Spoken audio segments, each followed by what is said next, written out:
People want to know, when should I start the residency process? How long is this going to take? I've heard, 6 months with the visa, 30 days. Once you get to Mexico, there's a lot of different numbers and time frames. When a client reaches out to you, what do you tell them as far as when they should start the process and how long they should expect it to take? If somebody asks how long I should be there in Mexico to complete my process, I will say it depends on the state that you plan to leave or do you plan to finish the process. Immigration, normally in all parts of Mexico, they give the card very fast, less than a week. There are some states like Mexico City, Querétaro, San Miguel de Allende that they give the card the same day. There are some of them that they have a lot of workload or they don't have the printer, so it takes like a couple of days. And there are some that can take like a couple of weeks. Also, we both have seen that immigration law changes and the processes changes every time, especially every year. I'm Ivonne Pavvan. I'm the general manager and co-founder of Host Relocation. We are a company that makes all the relocation services for foreigners or expats that wants to live here in Mexico. Um, I have more than 15 years of experience starting as an employee of a company, and then Host Relocation has been on the market for 10 years. I'm so glad that you mentioned the 2024 changes and what we can expect next year as far as the process, the increases to the financial requirements. That's a huge one. And we were talking before the interview that a lot of times we don't see those changes until February. So people log in to the different consulate websites after the new year and they see, oh, wow, okay, nothing's changed. Mhm. But those are still the requirements from the past year. Then a few months go by, they're ready to make their appointment, they log back in, and wow, it's a totally different number, a totally different figure. So, in your experience, when have you usually seen those changes take effect, or when have you seen those changes published to the website? Well, I guess taking effect and published to the website are two different themes. So what do you have to say about that? There's going to be some changes in immigration, basically or mandatory. It's going to be the economic solvency requirements. They normally increase in between 10% to 30% in the consulates. All the consulate websites are individual, so they are not linked together. Every consulate needs to update their own websites. I've seen the changes between February even to April. So the best way to know the 2024 requirements or every year requirements is just to send an email to the consulate and ask for their new economic solvency requirements. So that's going to be the most accurate information. In case you're new to all this Mexico residency talk and feel a little confused, there are several different ways to qualify for a Mexico residency visa, but the most common is showing economic solvency. Essentially, the Mexican government wants to see that you can support yourself and then some while living in Mexico. Every year, Mexican consulates recalculate their financial requirements based on Mexico's minimum daily wage. And the past 2 years, the financial requirements for a Mexico residency visa have increased significantly. For example, in 2023, Mexican consulates required temporary residency applicants to show $3,275 in monthly income over the previous 6 months. This figure is an average because every Mexican consulate has its own specific requirements. Don't ask me why. If the financial requirements increase between 10 and 30% in 2024, temporary residency applicants could need to show between $3,600 and $4,260 in monthly income. Those projected figures are even higher for permanent residency applicants. Also, the government fees, once you come to Mexico for the canje, they're going to increase the same, almost 10 to 30%.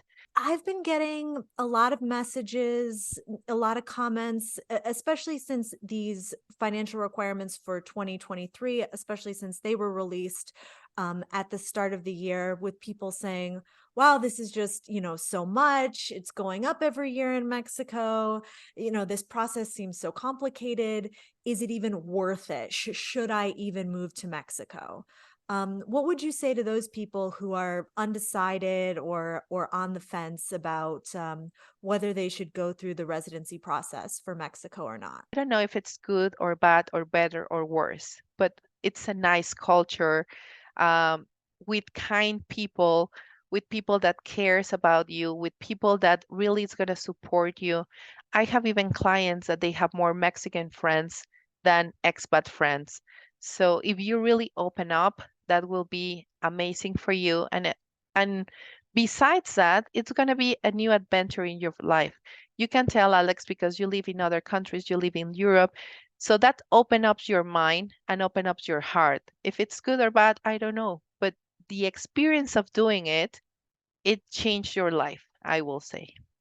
In that same vein, could you share some advice, something that you tell your clients as they prepare for their moves to Mexico, advice about living in Mexico, adjusting to life here? What's something that you want people to know that you think could help them? Doesn't matter if you make mistakes. It's part of the learning curve that you will do when you come to Mexico. But it's very important to be open-minded and embrace the new culture and adapt to the new ways of things. Like Mexican bureaucracy is going to be very different than in your home country. You cannot do, oh, like in my country, they have appointments online. Yeah, I'm sorry. Here in Mexico, everything is face to face. So you need to adapt to that. You need to embrace it and like, okay, how do I do it? It's different. I'm okay with that. How can I do it?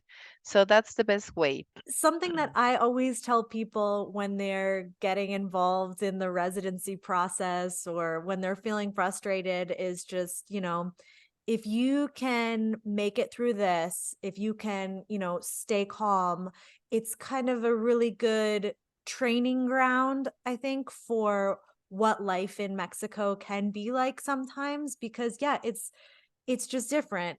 Sometimes things move a little slower. Sometimes you have to go do things face to face. You can't always just make a call, or send an email.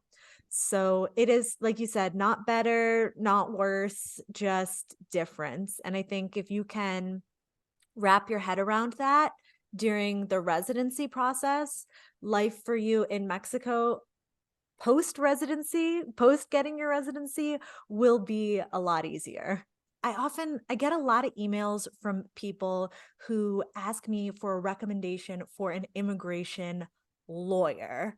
But 9 times out of 10, usually they're actually looking for somebody like you, someone who offers your services. And I know you're not an immigration lawyer. And could you explain a little bit the difference between an immigration advisor, an immigration facilitator, and an immigration lawyer? The lawyers, they have like family cases, company cases, uh, personal situation cases. So they are not always in the field of immigration. They just serve when a company needs, for example, a service for an expat.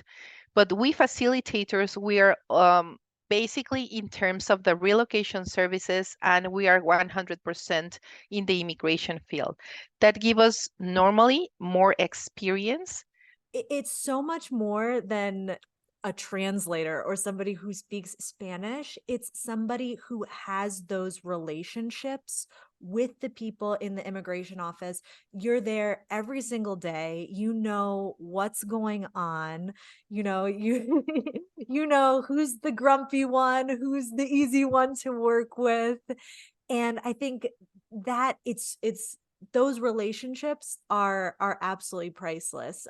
Just worth every penny to work with somebody who really knows the ins and outs of the process. Host Relocation is a relocation company that offers all type of relocation services for foreigners. That give us the a big picture of what is going to happen if you do something incorrect in immigration. Immigration is always the first step of your process of moving to Mexico. So if something is not correct, if something was registered incorrectly, like on purpose or not on purpose, that can impact in your future processes to be living here in Mexico.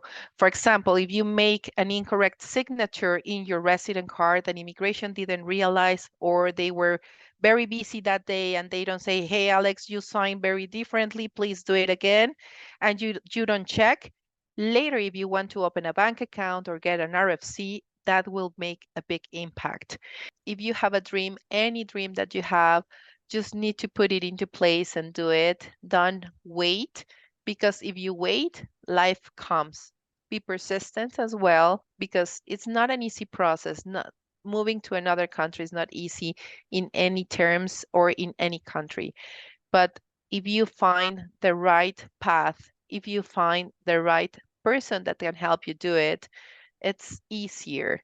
It's less stressful and you will love it. You will love the adventure. Thank you so much, Ivonne, for talking with me today, for sharing your expertise. And I will be sure to include all the information about how to get in touch with you in the description of this video. Thank you so much, Ivonne. Thank you, Alex. Thank you.